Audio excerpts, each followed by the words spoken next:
Dear students, in coming section we will discuss one very important parameter of plane mirror. We will discuss about field of view.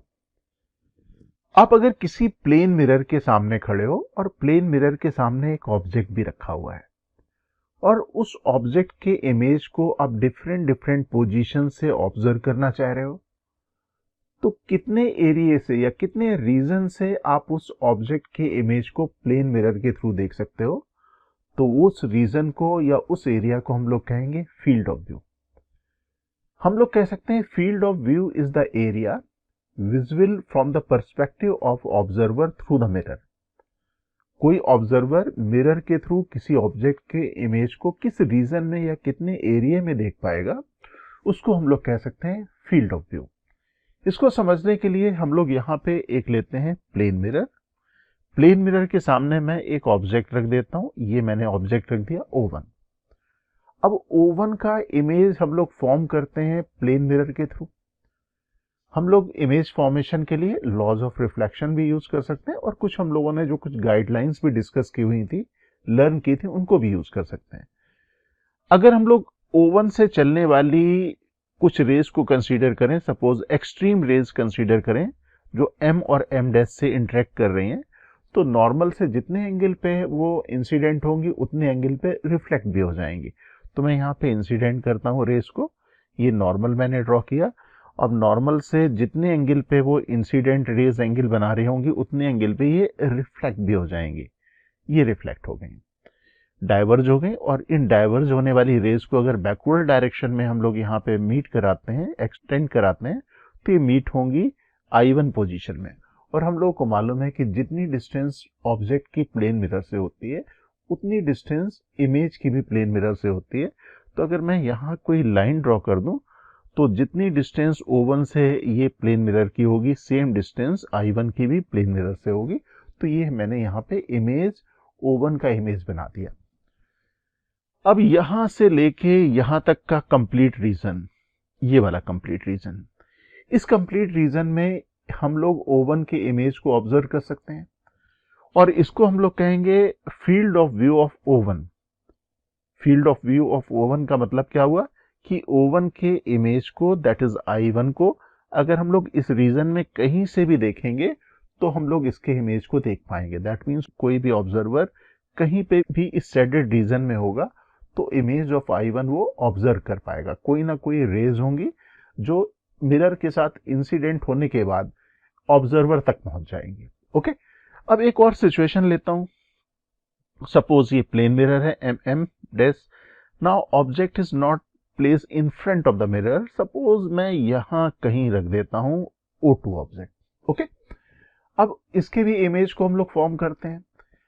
जब field of view हम लोग consider कर रहे होते हैं तो we consider extreme rays. तो O2 से M और O2 से M1, मैं यहाँ पे दो एक्सट्रीम रेज कंसीडर करता हूँ। यहाँ नॉर्मल ड्रॉ करूंगा और यही लॉज ऑफ रिफ्लेक्शन वाले जो हमारे पास रूल थे यहाँ पे भी एप्लीकेबल होंगे। तो नॉर्मल अगर मैं ड्रॉ कर दूंगा तो angle of incident should be equal to angle of reflection. Light की रे रिफ्लेक्ट होंगी, ये यहाँ टर्न होगी और ये वाली रे यहाँ टर्न होगी, कुछ इस तरह से। इनको पीछे की तरफ एक्सटेंड करेंगे तो ये इमेज फॉर्म होगा I2। ओके, आप यहाँ पे भी देख सकते हो कि लाइट की रेज मिरर से इंसिडेंट करने के बाद डाइवर्ज हो गई, और डाइवर्जिंग रे को अगर हम लोग पीछे की तरफ एक्सटेंड करेंगे तो I2 में मीट करेंगे। जितनी डिस्टेंस होगी ऑब्जेक्ट की इस मिरर से, अगर मैं यहाँ पे डॉटेड लाइन ड्रॉ कर दूं तो ये एक्सटेंडेड मिरर बनेगा। और हम लोग ये भी जानते हैं कि ये part of the mirror also act as a complete mirror. किसी मिरर के एक पार्ट की जो भी प्रॉपर्टीज होंगी वो प्रॉपर्टी जो कंप्लीट मिरर की होंगी वो छोटे मिरर की भी होंगी। तो अगर मैं यहाँ से इसकी डिस्टेंस को x लिखता हूँ, वी नो ये वाली डिस्टेंस भी x होगी। और ये जो दो रेज यहाँ पे रीजन फॉर्म कर रही हैं, ये रीजन जो फॉर्म कर रही हैं, इस रीजन को हम लोग कहेंगे field of view of O2। That means अगर कोई ऑब्जर्वर इस शेडेड रीजन में कहीं पे भी होगा तो ये O2 के इमेज को ऑब्जर्व कर पाएगा। तो ये हमारे पास हो जाएगा field of view of O2। If our eyes are present in field of view and receive the diverging ray, then only we can see the image. Okay, तो जैसा हम लोगों ने डिस्कस किया था कि इस शेडेड रीजन में कोई ना कोई रेज जरूर होंगी, डाइवर्जिंग रेज जरूर होंगी जो आई से मीट करेंगी। इस तरीके से यहाँ पे हम लोग इमेज को देख पाएंगे। तो यहाँ तक हम लोगों ने कॉन्सेप्ट लर्न किया फील्ड ऑफ व्यू का। अब इस कॉन्सेप्ट का एप्लीकेशन लर्न करने जा रहे हैं हम लोग इलस्ट्रेशन सेक्शन के थ्रू। तो कुछ इलस्ट्रेशंस लेंगे, चलते हैं फर्स्ट इलस्ट्रेशन में। In this illustration it is given A point source of light B, this is the point source of light B, placed at a distance L in front of the center of a mirror of width D hung vertically on a wall.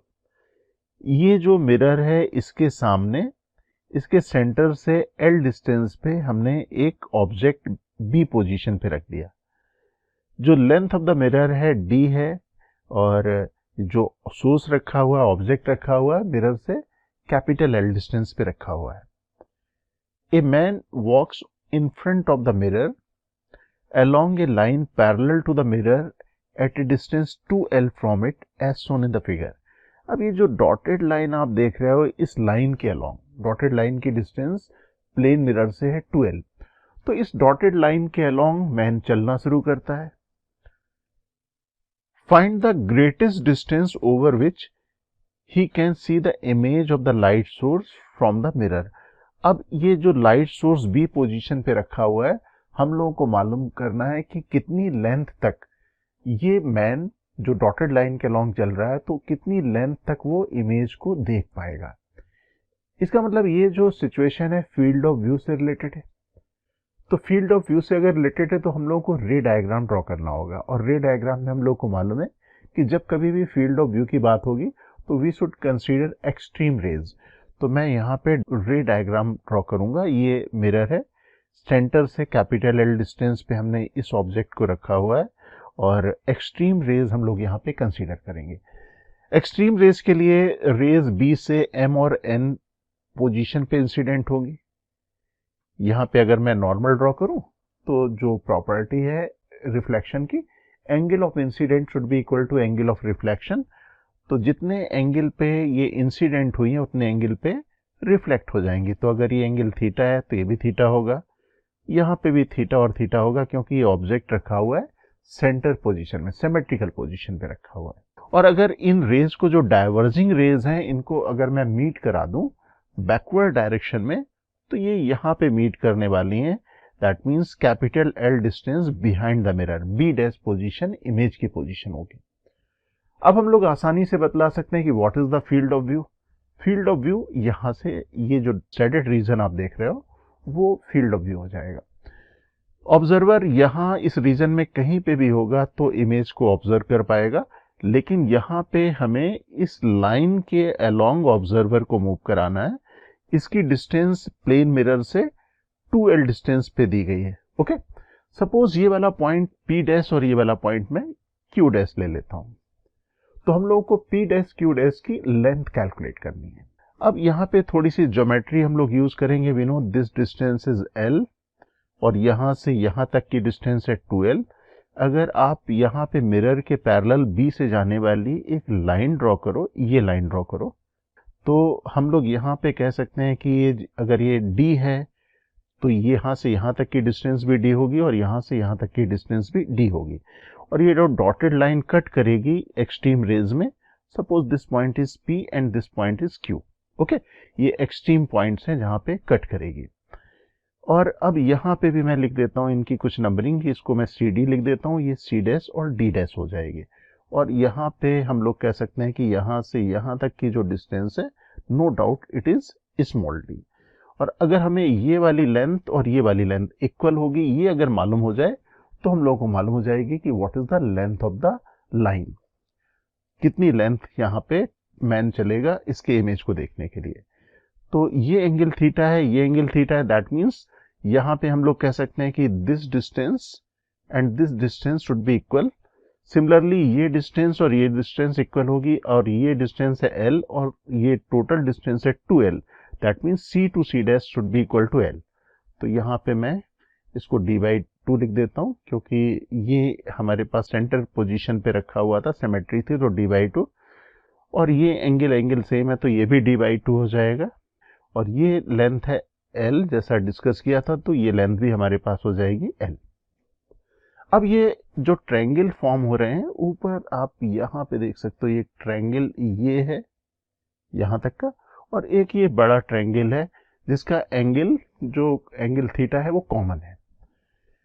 यहां इन दोनों triangles को मैं एक साथ ले लूं, triangle M Q C और triangle M Q dash C dash. यहां पे हम लोग कह सकते हैं कि ये जो डिस्टेंस है एम से सी, ये डिस्टेंस हम लोग को मालूम है, कैपिटल एल है। एम सी डिवाइडेड बाई अगर मैं क्यू सी कर दूं, that should be equal to M C dash divided by Q dash C dash, और एम सी की वैल्यू है capital L, M C dash की वैल्यू है 2l, this is d by 2। अब हमें ये डिस्टेंस मालूम हो जाएगी, तो यहाँ पे मैं प्रॉपर्टी यूज कर देता हूँ, यहाँ पे वैल्यू रख देता हूँ, M C is equal to L, Q C is equal to d by 2, M C dash हमारे पास है 2l, तो क्यू डैश सी डैश की वैल्यू हम लोगों को मालूम हो जाएगी यहाँ से। ये डिस्टेंस हमारे पास आ जाएगी क्यू डैश सी डैश, अगर इसको हम लोग सॉल्व करें, l से l कैंसिल हो जाएगा, ये आ जाएगी d के बराबर। और हम लोग यहाँ पे कह सकते हैं कि जितनी डिस्टेंस है यहाँ पे क्यू डैश से सी डैश की, सेम डिस्टेंस है D dash to P dash, ये डी डैश पी डैश के बराबर होगी। इसका मतलब ये d, ये भी d और ये भी d। अब हम लोग टोटल लेंथ मालूम कर लेंगे, distance through which man can observe the image, that is d plus d, तीनों का समेशन कर देंगे, that is equal to 3d। That means जो लेंथ ऑफ द लाइन होगी उसकी लेंथ होगी 3d। इस लेंथ तक मैन इसके इमेज को ऑब्जर्व कर पाएगा, बी के इमेज को ऑब्जर्व कर पाएगा। Dear aspirants, Cengage India has launched the new edition of our JEE Advanced Physics books. Please visit www.cengage.co.in to buy a copy. You can also buy the books from Amazon or Flipkart.